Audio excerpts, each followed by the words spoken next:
it would just be another example of Topuria taking out an old guy. Another example, like an example of Topuria's competition just decreasing in quality as his fights go.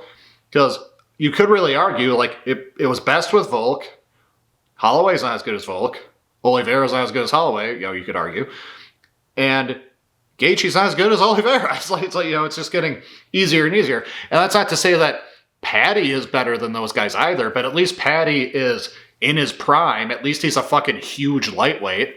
At least he's been improving in his last several fights. At least he's really durable. At least he's really confident. Like, at least it's a fight where, and this isn't the main reason I watch the sport, but at least the build-up would be fun. At least the verbal exchanges would be fun. At least the press conferences would be fun. At least all the videos everyone makes about it would be fun. Like, I can at least get up for that. I can imagine the buzz I'd feel seeing those two get in the cage together.